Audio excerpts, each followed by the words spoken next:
Welcome to the डोसेक। Start करते हैं हम सेल चैप्टर।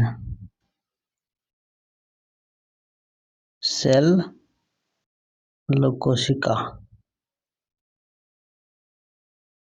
बहुत इम्पोर्टेंट और बेसिक चैप्टर है बायोलॉजी का। समझते हैं इसके बारे में। पहली बात तो सेल क्या है जी। तो सेल के बारे में कुछ महत्वपूर्ण बिंदु याद रखनी है कि सेल एक तरह से बेसिक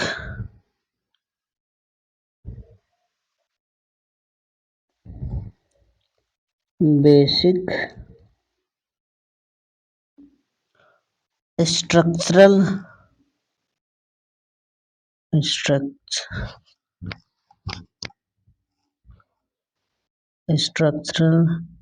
एंड ऑपरेशनल यूनिट होता है।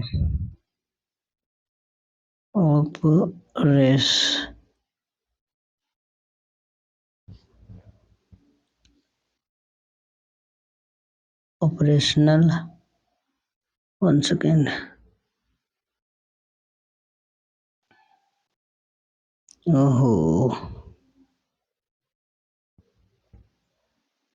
ऑपरेशनल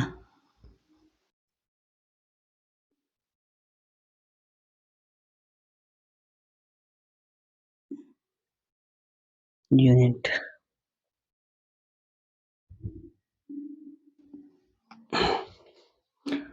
अब हम देखते हैं इसका क्या मतलब है। कोशिका को कहा जाता है जो सजीव है, सजीवों का आधारभूत संरचनात्मक एवं क्रियात्मक इकाई कहा जाता है। मतलब क्या हुआ, क्या क्या पॉइंट हुए। आधारभूत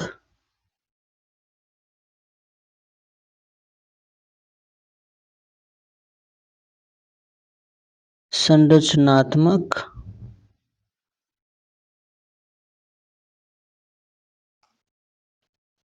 एवं प्रकार्यात्मक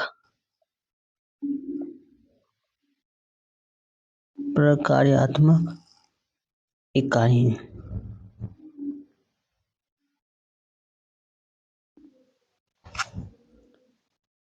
उसको हम सेल कहते हैं। ऐसा इसके बारे में थोड़ी सी कहानी समझते हैं कि जो कोशिका है, कोशिका का अंग्रेजी अनुवाद सेल होता है, जैसा कि आपको पता है, और लैटिन भाषा के ये सेलुला शब्द से उत्पन्न हुआ है। और सेलुला शब्द का मतलब होता है छोटा कमरा, और उसी से संबंधित ये चीजें स्टार्ट होती है कि सबसे छोटी इकाई होता है किसी भी जीव का कोशिका। इसलिए कोशिका सभी जीवों की शारीरिक संरचना की आधारभूत संरचनात्मक एवं प्रकार्यात्मक इकाई होती है। और इसमें साथ इसमें सेल्फ रिप्रोडक्शन की भी प्रॉपर्टी होते हैं। एक पॉइंट दिमाग में रखनी है, सेल्फ रिप्रोडक्शन।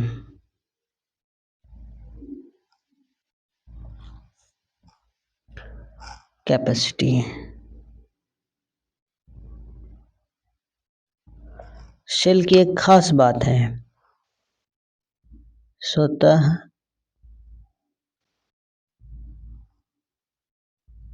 जनन क्षमता। ठीक है। और इसके कुछ बेसिक पॉइंट्स हैं जो हम थोड़ा समझ लेते हैं, और सबसे ज़्यादा इम्पोर्टेंट पॉइंट जो होगा उसको हम लिख भी लेंगे। जैसे कोशिका ही जीवों के शरीर का निर्माण करती है, ये आपको पता है, क्योंकि एक बिल्डिंग ब्लॉक की तरह काम करता है। छोटे छोटे कोशिका को मिला करके हम अंत में एक से एक जीव का निर्माण हो जाता है। लेकिन कुछ कोशिका के शरीर केवल एक कोशिका के बने होते हैं, और वैसे जीव को बोलते हैं हम एक कोशिकीय या यूनिसेलुलर ऑर्गेनिज्म कहा जाता है। जबकि कुछ जीव एक से अधिक कोशिकाओं से बने होते हैं, जिन्हें बहुकोशिकीय जीव या मल्टी सेलुलर ऑर्गेनिज्म कहते हैं। अब हम इसका डिस्कवरी को लेकर थोड़ी सी बात करते हैं, क्योंकि एग्जामिनेशन पॉइंट ऑफ व्यू से ये इम्पोर्टेंट हो जाता है। चलो देखते हैं।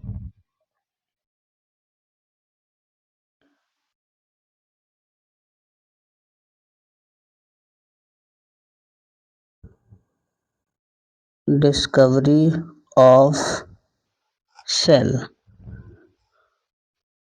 क्या मतलब हुआ? कोशिका की खोज। कोशिका की खोज। ओहो।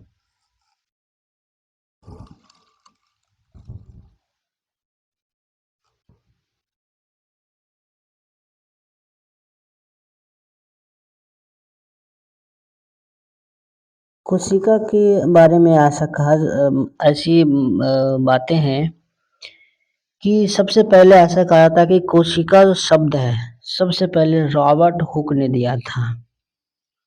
और इसने एक खुद से ही माइक्रोस्कोप बनाया था, और उस माइक्रोस्कोप के जरिए मधुमक्खी के छत्ते के समान इसकी संरचना को देखा था इसने। और ये कॉर्क के पतले टुकड़ों में ये मधुमक्खी के छत्ते के समान संरचनाएं देखा था ये सेल का। और रॉबर्ट हुक ने ही इन संरचनाओं को कोशिका नाम दिया। यद्यपि ये मृत कोशिकाएं थी, परंतु हुक ने जीवन की आधारभूत संरचनात्मक इकाई की खोज कर ली थी। इसलिए अब समझ ही सकते हो कि रॉबर्ट हुक को कोशिका विज्ञान का जनक, फादर ऑफ साइटोलॉजी कहा जाता है। तो ये बात आपको पहली पार्ट में याद रखना है कि father of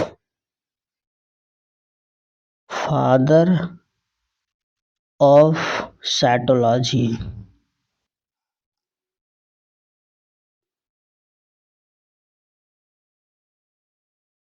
father of cytology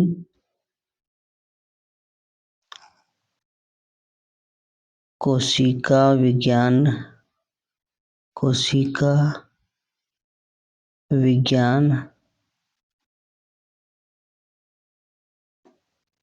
कोशिका विज्ञान का जनक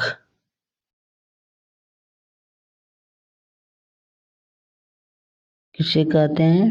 रॉबर्ट हुक को। Robert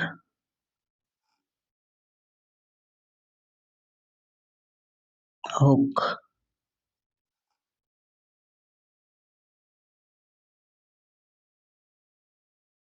Robert Hooke.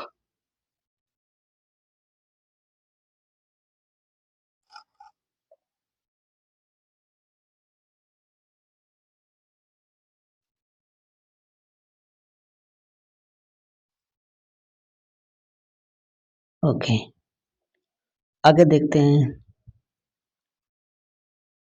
और पहली एक बात और जाननी है कि रॉबर्ट हुक ने जो सेल देखा था, मृत कोशिकाएं थी। मृत कोशिका।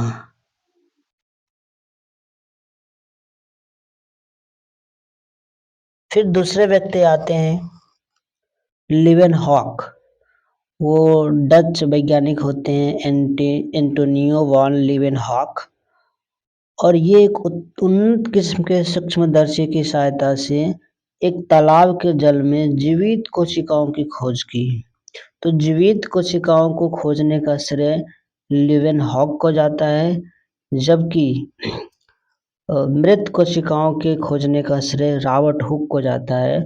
और ये भी समझ सकते हैं कि सबसे पहले कोशिकाओं को खोजने का श्रेय भी रॉबर्ट हुक को जाता है।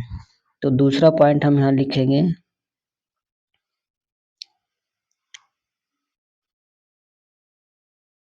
जीवित कोशिका। जीवित कोशिकाओं, एक मिनट, जीवित कोशिकाओं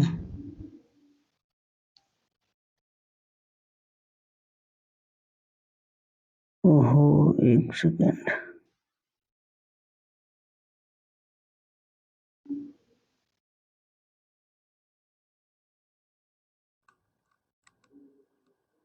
कोशिकाओं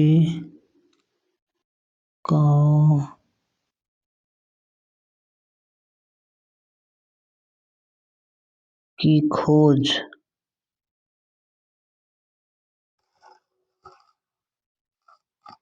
किसने किया? तो लेवेनहॉक ने। लेवेनहॉक।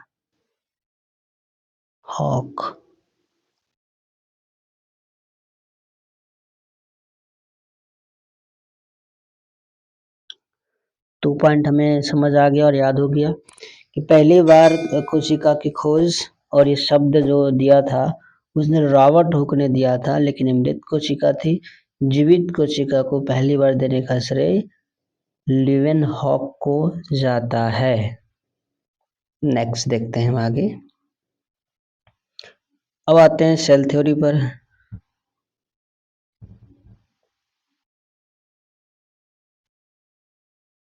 सेल थ्योरी, कोशिका सिद्धांत। कोशिका सिद्धांत।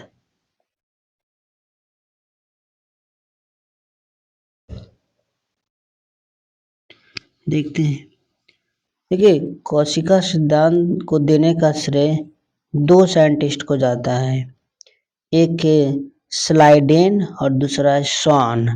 इन दोनों ने मिलकर के संयुक्त रूप से कोशिका सिद्धांत का प्रतिपादन किया था और इस सिद्धांत के अनुसार सभी सजीवों का शरीर एक अथवा एक से अधिक कोशिकाओं से निर्मित होता है, अर्थात कोशिका जीवन की संरचनात्मक, कार्यात्मक तथा वंशागत इकाई है।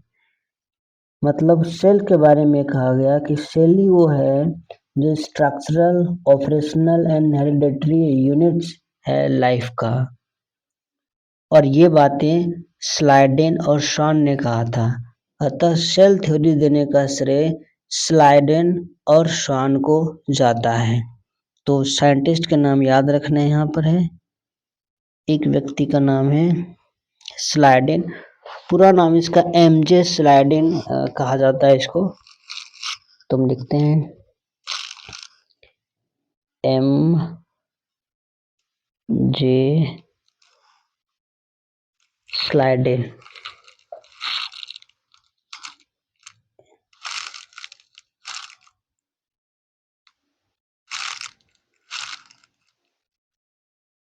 स्लाइडेन और दूसरे व्यक्ति के नाम है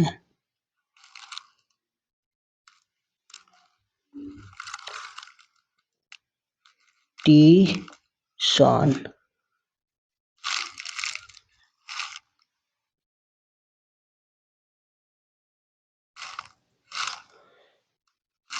इसको बोलते हैं स्लाइडेन और इसको बोलते हैं शॉन। इन दोनों ने मिलकर के दिया था कोशिका सिद्धांत।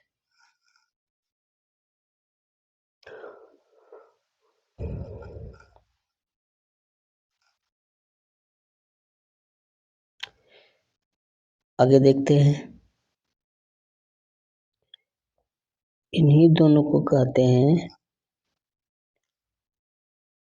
इन दोनों ने क्या दिया था? Cell theory. सेल थ्योरी का जनक कहते हैं इसको। और सेल थ्योरी के अकॉर्डिंग क्या बातें सामने में आई? सेल थ्योरी कहता है, ओहो, सेल थ्योरी के अकॉर्डिंग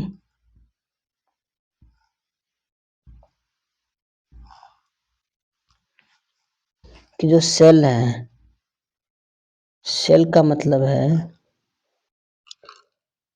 लाइफ का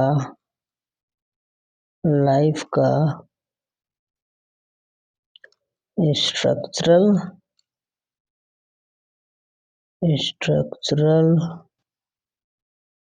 ऑपरेशनल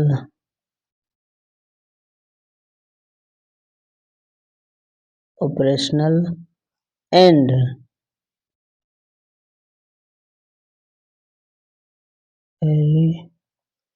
हेरिडिटरी यूनिट। ठीक है, ओके। अब इस सेल थ्योरी का कुछ ऐसे भी जीव हैं जो सेल थ्योरी का पालन नहीं करता है और सेल थ्योरी से परे हैं। तो कुछ एक्सेप्शन है सेल थ्योरी के, उसके बारे में जान लेते हैं। तो लिखते हैं हम exception of cell theory. Exception of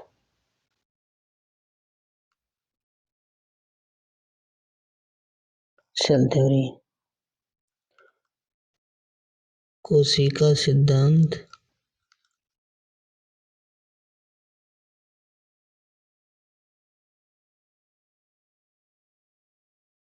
के अपवाद।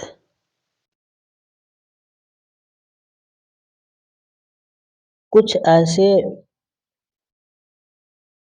जीव है जो कोशिका सिद्धांत का पालन नहीं करता है। जैसे पहला एग्जाम्पल के रूप में याद रख सकते हो वायरस। हम इसमें डिस्कस करेंगे कि इसमें आखिर क्या होता है। दूसरा हमारे पास है वायराइड।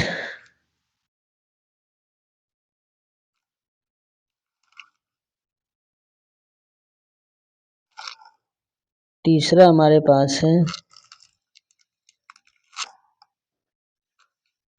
प्रियोन।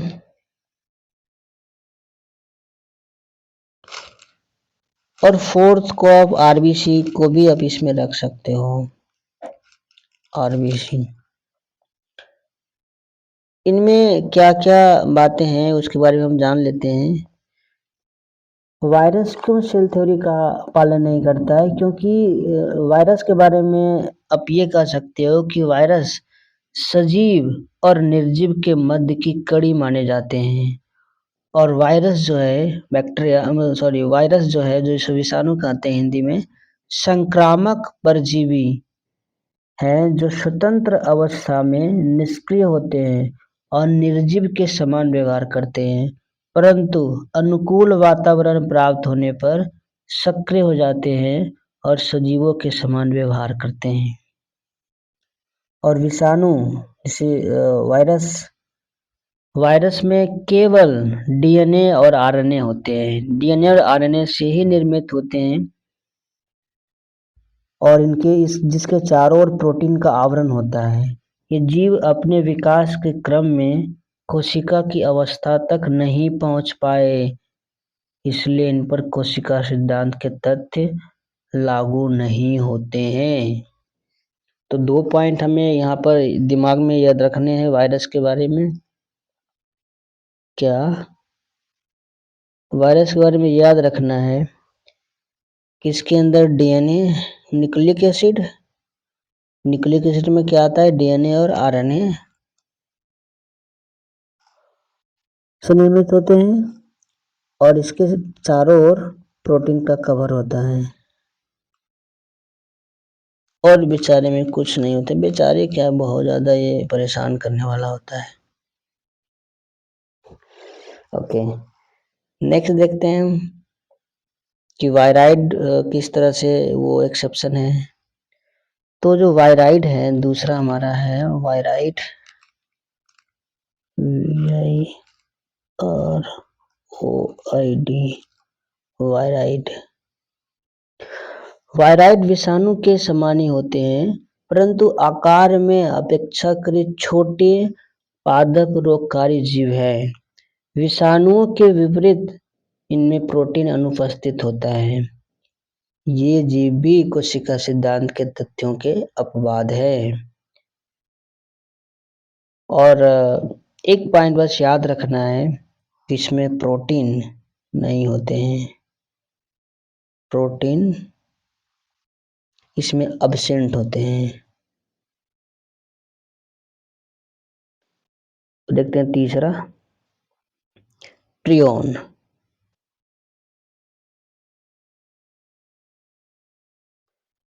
प्रियोन केवल प्रोटीन द्वारा निर्मित होता है, made up of only protein, सिर्फ प्रोटीन का बना होता है ये।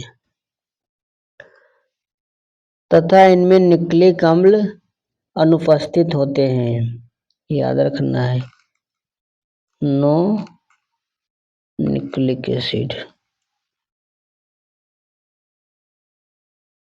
इसके पास न्यूक्लिक एसिड ही नहीं है, सोचो जरा।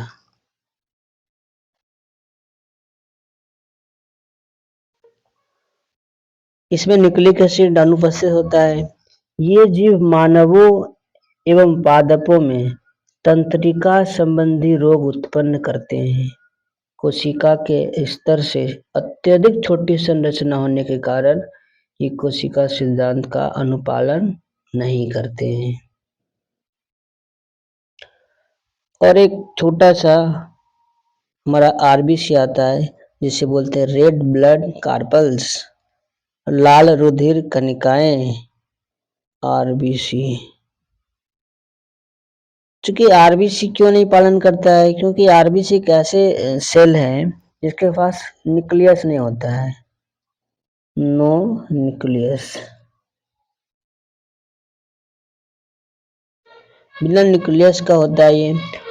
और इस प्रकार कोशिकीय संरचना की दृष्टि से देखा जाए तो ये अपूर्ण होती है, और हम कह सकते हैं कि हाँ, कोशिका सिद्धांत का ये पालन नहीं करती है।